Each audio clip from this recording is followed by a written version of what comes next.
Assalamu alaikum, hurmatlı tuğanlar, kadırlı mekendештер.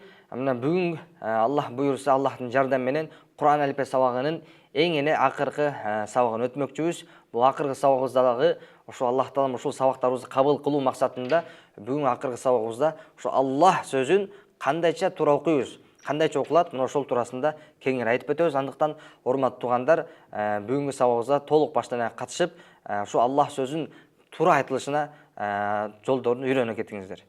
Аллах сөзүнүн окуу эрежелери. Аллах сөзүнө мурдагы тамга фатхалуу же доммолуу болгон учурда жоон, ал эми касра болгондо ичке окулат. Эки эреже. Аллах деген сөз качан андан мурда Аллах деген сөз а менен, фатха менен же домма менен, у менен башталса, анда Аллах деп жоон окулат. Ал эми качан Аллах сөзү касра менен андан мурдагы сөз, андан мурдагы тамга касра болуп келсе, анда Аллах сөзү ичке болуп окулат. Эми кандайча азыр ар бирине токтолуп өтөбүз. Фадлуллахи, фадлуллахи. Байкасаңыздар, Аллах сөзү жоон окулуп атат. Файдуллахи, хайруллахи, насруллахи, рахматуллахи. Аллах сөзү андан мурдагы тамга доммалуу болгон себептен биз Аллах рахматуллахи деп жоон окуп жатабыз. Зинатуллахи, ниъматуллахи, иззатуллахи, биллахи, биллахи. Бул ичке окулду. Анткени рахматуллахи, биллахи. Байкасаңыздар, экөөнүн айырмасында жоон ичке болуп айырмаланып атат.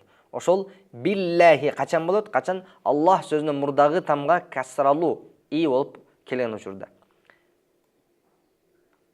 Сабилиллахи, ризқиллахи, халқиллахи, филлахи, мулкиллахи, ахдиллахи, расулиллахи. Мына ушинтип бүгүнкү сабагыбыздагы соңуна келип жетти. Бүгүнкү сабакта биз, урматтуу туугандар, урматтуу кадырлуу мекендештер, бүгүнкү сабагыбызда Аллах сөзү, сөздөрдүн ичинен эң салмактуу, эң сүйкүмдүү боло турган Аллах сөзү кайсыл учурда жоон окулат жана кайсыл учурларда ичке окулат, ошону таанышып өттүк. Тагыраак айтканда, качан Аллах сөзү ушу Аллах деп фатха менен башталса же болбосо андан мурда тамга фатхалуу же доммалуу болсо, анда жоон окулат экен. Ал эми Аллах сөзүнүн мурда тамга касралуу болсо, анда ичке окулат экен.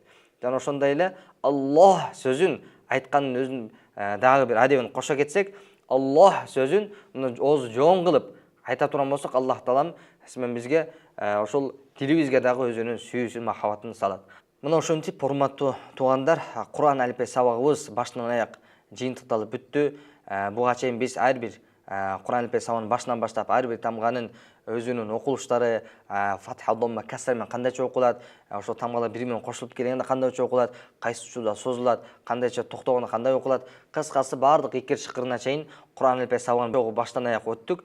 Эми Аллах таалам ушул Кур'ан алифбесин өтүп бүткөндөн кийин, үйрөнүп бүткөндөн кийин ар дайым Кур'ан окуп жүргөнгө, Кур'анды туура окуп жүргөнгө жана башкаларга да үйрөткөн Аллах таалам мүмкүнчүлүк берсин. Аллах таалам ушул Кур'ан алифбе сабагыбызды баштан аяк Аллах таалам өзү кабыл кылып, жалпы үммөткө пайдалуу кылсын. Дүйнөдө да акыретте дагы сиз менен бизге кутулууга себепчи боло турган сабактардан кылган болсун. Жана мындан кийин дагы Аллах буйрса, урматтуу туугандар, эми ошол 10 сүрө, Ясин, Вакия жана Табарак сүрөлөрү сиз менен биз биргеликте шашпастан ар бир тамгалап окуу сабактарын жүргүзөбүз. Жана ошол сабактарга сиз менен биз биз менен чогуу болуңуздарды чакырып кетебиз. Аллах таалам бардыгыбызды ушул